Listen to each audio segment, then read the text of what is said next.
Story फरिश्ता start करने से पहले अगर आप चैनल पर पहली बार आए हैं तो सब्सक्राइब कर लेना, लाइक शेयर कर देना। चलो अब स्टार्ट करते हैं।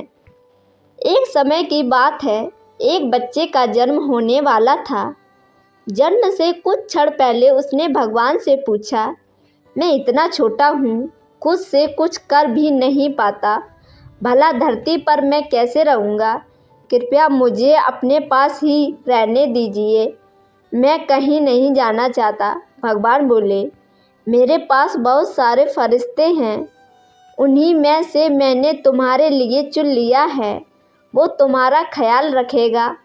पर आप मुझे बताइए, यहाँ स्वर्ग में मैं कुछ नहीं करता, बस गाता और मुस्कुराता हूँ। मेरे लिए खुश रहने के लिए इतना ही बहुत है। तुम्हारा फरिश्ता तुम्हारे लिए गाएगा और हर रोज़ तुम्हारे लिए मुस्कुराएगा भी, और तुम उसका प्रेम में। और जब वहाँ के लोग मुझसे बात करेंगे तो मैं कैसे समझूंगा? मुझे तो वहाँ की भाषा नहीं आती। तुम्हारा फरिश्ता तुमसे मधुर और प्यारे शब्दों में बात करेगा, ऐसे शब्द जो तुमने यहाँ भी नहीं सुने होंगे। और बड़े धैर्य सावधानी के साथ तुम्हारा फरिश्ता तुम्हें बोलना सिखाएगा। और जब मुझे आपसे बात करनी हो तो मैं क्या करूँगा?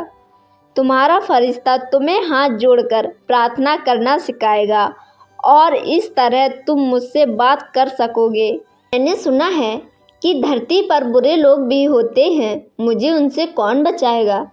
तुम्हारा फरिश्ता तुम्हें बचाएगा, भले ही उसकी जान पर खतरा क्यों ना आ जाए। लेकिन मैं हमेशा दुखी रहूँगा क्योंकि मैं आपको नहीं देख पाऊँगा।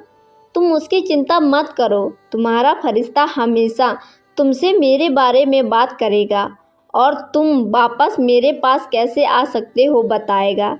उस वक्त स्वर्ग में असीम शक्ति थी, पर धरती से किसी के कराहने की आवाज़ आ रही थी। बच्चा समझ गया कि अब उसे जाना है, और उसने रोते रोते भगवान से पूछा, हे ईश्वर, अब तो मैं जाने वाला हूँ, कृपया मुझे उस फरिश्ते का नाम बता दीजिए।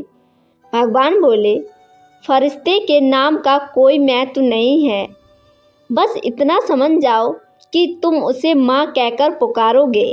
बच्चे का जन्म हो जाता है और वो देखता है कि जैसा भगवान ने कहा वैसा ही ये फरिश्ता कर रहा है।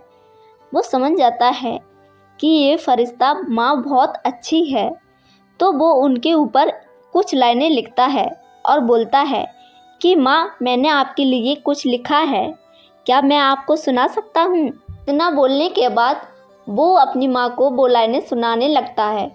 बकरे के आगोश में जब थक कर सो जाती है माँ, तब कहीं जाकर थोड़ा सुकून पाती है माँ। फिक्र में बच्चे के कुछ ऐसे ही घुल जाती है माँ। नौजवा होते हुए बूढ़ी नजर आती है माँ। कब ज़रूरत हो मेरे बच्चे को, इतना सोच कर जागती रहती है। आँखें सो जाती हैं माँ, रूह के रिश्ते की ये गहराइयाँ तो देखिए। चोट लगती है हमें और चिल्लाती है माँ, लौट कर वापस सफ़र से जब भी घर आती है माँ। डाले कर गले में सर को सहलाती है माँ।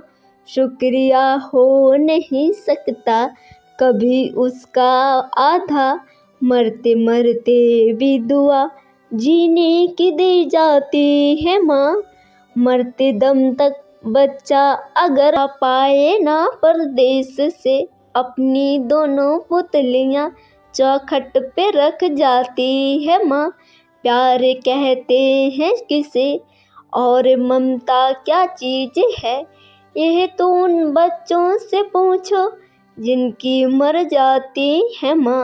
अगर मेरी फरिश्ता स्टोरी आपको पसंद आई है तो लाइक शेयर सब्सक्राइब करना। मिलते हैं नेक्स्ट वीडियो में, तब तक के लिए धन्यवाद।